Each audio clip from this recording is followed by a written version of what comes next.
This is KWAI 1080 on your AM dial. I am Poka Lainui. The time now is 8 minutes past the hour of 5 o'clock, and we have been talking about issues that I think are so universal that they apply both locally as well as internationally. I already have another caller on the line, and so we'll go ahead and bring that caller in. Aloha, caller. Welcome to the program. Hey, Poka. Yes, sir. Okay, and then another thing I wanted to point out to you, I saw it in this week's weekly, the Honolulu Weekly, Mm-hmm.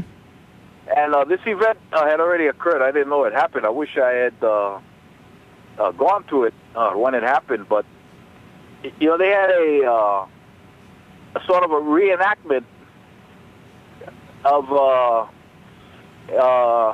debate. Yes. That happened in 1897, I believe it was. 97, 98. Yes, yes. Yeah, and it was about the annexation. Mm-hmm. And they had these characters who portrayed William O. Smith and John Tyler Morgan, and evidently it drew a pretty good audience. I think pretty much filled the room. Mm-hmm. Mm-hmm. They have a room over there at Ali Olani Hale that they Yes. had this performance in. Yeah.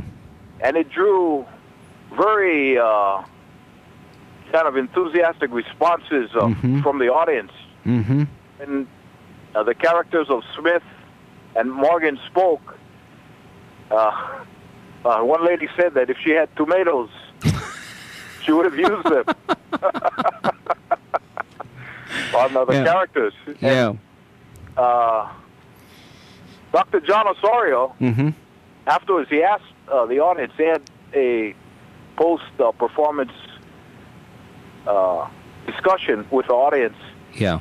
He asked them, why did the characters who were pro-annexation, Mm-hmm. why did they draw such a visceral response? Mm-hmm. Why did they work you up so much and make you angry? Yeah.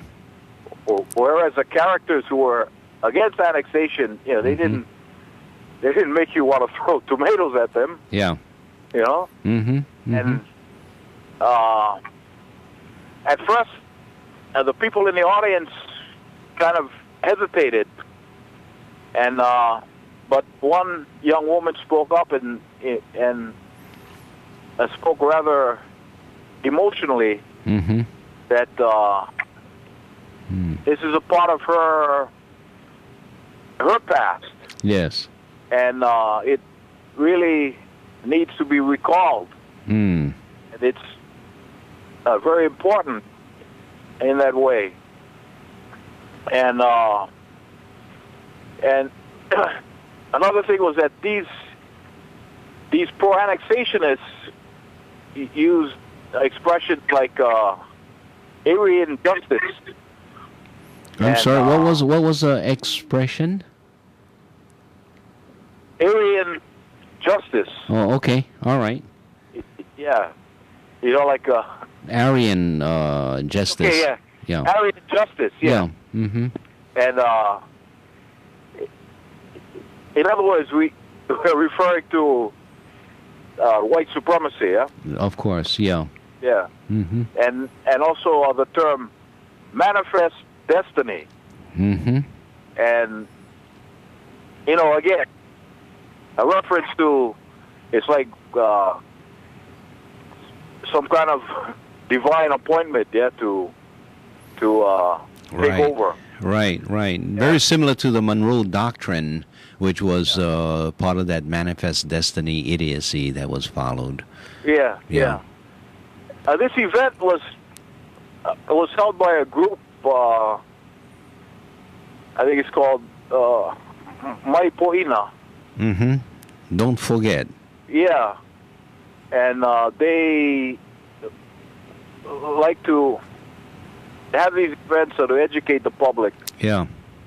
To the truth that's in the history of this place. Mm-hmm. So, too bad I did not hear about it at the time. I'm sorry they didn't publicize it in advance too well, I guess. But, yeah, it's because you weren't listening to my radio show on that particular day I announced it. Really? Yeah, I did announce it. Well, no kidding. But yeah, It was out on a Thursday. Yeah, all the way up to a Sunday, I believe, Sunday afternoon. Uh-huh. Yeah, and we had some small discussions about about the reenactment of these debates. There were debates across the United States at major campuses such as Georgetown versus George Washington University. I think there was a law schools, and then in the California area, Stanford versus I think it was UCLA. And another place, wherever the debates occurred, the judges in those debates always found for the side against annexation. Really? Yeah, and the basic issues that we have talked about over the last 20 to 30 years were in essence what was debated. So in terms of new materials being presented as we have been reviewing over the last 20 to 30 years, the material itself is not new in these debates. It's not new discoveries, but it is important because it's a new audience. When we had observations of the 100th anniversary of the overthrow in 1993, that was a particular audience that had not heard the story over the last 100 years, so it was not even allowed to be talked about. Now, 20 years or 19 years later, to have these things being spoken about, for me, it's sort of old hand, but I need to recognize that it's a whole new generation that has come up, and even those who have not heard it before should have the opportunity to hear it. So the kinds of stuff that you are telling me now, I'm reflecting back because I was quite involved in 1993 presentations, and the kind of responses that were given. We had to have special guards, not playing a role, but actually guarding the actors such as who was that? William O. Smith and Lauren Thurston and Sanford Dole, because it inspired so much emotion from the audience, and they were just angry, and so we had to warn people that these are just actors. Okay, actually, we want to thank them for joining us. So one of the actors was, Brother Keone Dudley, and. And he would he's a ham in substance, okay, but he was also somewhat concerned about his own personal safety because he would really grind in his lines against the Hawaiians as we got the lines from historical research. And so it does evoke that kind of passions, and rightly so, because this is our history. This comes from our treasure chest that needs to be brought up again. Yeah. In the case of Keone too, it would have been unfortunate had someone just taken out their frustration on him, because Keone, as you know, he's an ally. Oh yes, yes. He's very much a champion of our cause. Yes, that's absolutely correct. He and many of the other actors. One of the actors was who was that? The Swiss Council, the honorary Swiss Council, Schweitzer. Yeah, Nicholas Schweitzer. And Nicholas teaches Hawaiian and speaks the Hawaiian language and spoke the Hawaiian language during the play. And he acted as one of the advisors to the Queen, and one of the supporters of the Queen. And he and his acting wife, a Hawaiian woman who also spoke Hawaiian, who was a student at the University of Hawaii. So it was this engaging and this real reenactment as far as a historical record that we could gather was. We put all of that together and broadcasted on radio, and there were some television clips, but essentially the story was done on radio. I think it would have been good if those debates were also recorded so that it could be played on the radio. And if you hear of anyone who has recorded it, even on camera, and it should be played for the general public to all understand, because many people don't have the opportunity for one or another reason. So radio is so important to carry this message across. I remember when we did it in 1993, people from hospital beds and people who were in prison who were not able to come and observe these things were listening to the radio. Yeah, and I must thank Hawaii Public Radio for giving us the opportunity to publicize and to present 3 days of broadcasting, 3 days in January, live from Iolani Palace. Yeah. Right. And last thing was, I've been listening at the end of last hour. I am rather shocked. Well, perhaps I shouldn't be, but I just going by the reports that you hear, thought that it was just one soldier who committed these atrocities. Yeah. Now I'm hearing that's not so. Yeah, there's another story, and one of the things that they're saying is they are reaching that conclusion is that they are kneeling prints or prints of people's knees on the ground, or on the evidence of different knee prints. I don't know how you're going to print a knee, but it's sort of indicative of the fact that there were more than just one individual as the killing spree occurred. Yeah. Well, that's bad enough, but if it's being sanitized, like it appears it is being done, then that is truly chilling. Yeah, it is murderous. Yeah. Right. And it's, you see, it's really, in terms of the horrendousness, it is in no different category than people who sit in offices in Virginia, in CIA offices, and direct drone planes to be shooting up civilians because they may have one person who they suspect as a Taliban sympathizer among a group of churchgoers or people attending funerals. The rest are just considered mushrooms. Those are the terms that they use, the cost of secondary deaths. But how much less culpable are those people who are directing these planes and hitting the button, and you're having rockets being fired, and children themselves are being killed, and then they make these grand statements, they should have known better than to bring children to this war zone, when people are just living their lives, and it's the Americans who themselves are laughing about, well, watch me hit this one. Well, is it a camera that he's carrying, or is it a gun? Well, I'm not sure. We'll kill him and sort it out later. That kind of atrocities, and that's one of the videos that Bradley Manning had disclosed. And had he not disclosed it, we wouldn't know about these kinds of stuff. So this is just the tip of the iceberg. Oh. Yeah. Wow. And now we can see and appreciate the frustration that the folks in Afghanistan are feeling, and the anger. It's not a question of do we love the Taliban any better than the Americans. Hey, maybe we hate them all. And that's no excuse for the Americans to be in here. Let us handle the Taliban. Yeah. Yeah, the other thing, I guess I got to agree with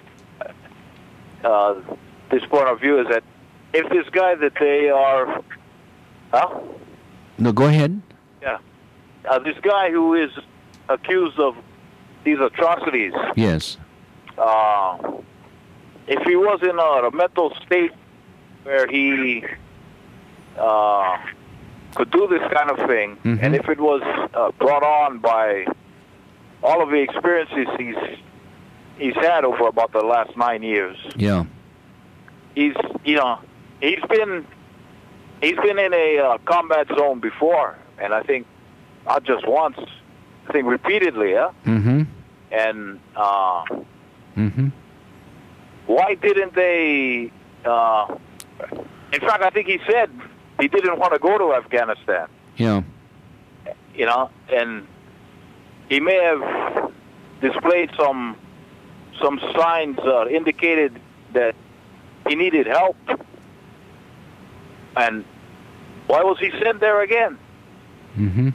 And why didn't he receive the help that he needed? Yeah, I think on those questions it's still preliminary, because as defense counsel you're going to raise every smokescreen that you can. I think the guy who I think was most descriptive of this process would have been, and I forget his name, Japanese attorney in Honolulu, already died. He was a policeman, became a very well-known attorney, and what was his name? Anyway, he told the jury, when you go into the water and you want to poke squid, and what's going to happen is the squid going to shoot out the ink, and it's going to try to confuse you. But you got to keep your eyes on that squid, don't poke the ink, poke the squid. and it's the same thing. They throwing out the ink all over the papers, all over the water, to try to put the discussion on something else. The real discussion is a system that has produced soldiers who are no longer soldiers for pono, but they are soldiers who are mad. They are soldiers who have values that somehow has to be questioned. I'm not saying all soldiers are like that, but when you have just one soldier who acts in that way, it reflects on that whole system that needs to be questioned. And then it reflects on the society which allows that system to get out of control. So, yes, we should be concentrating on this individual, but we should not remove our sight from the greater problem of this kind of stuff that is going on in the U.S. military. Yeah. Yeah. Okay, my friend. Thank you. Thank you very much for your call. Take care. Aloha.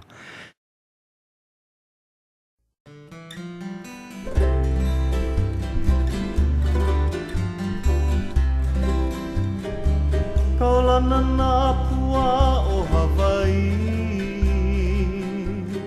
Tupa ama hope o ka aina, Iki mai ka elele o ka loko ino, Pala pala anunu me ka paka.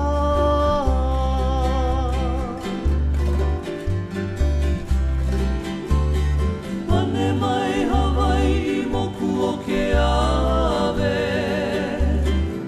Koku ana honoa o Pilani, Ka ko'o mai kaua I o mano, Pa'aku me ke one o ka kuhi hewa.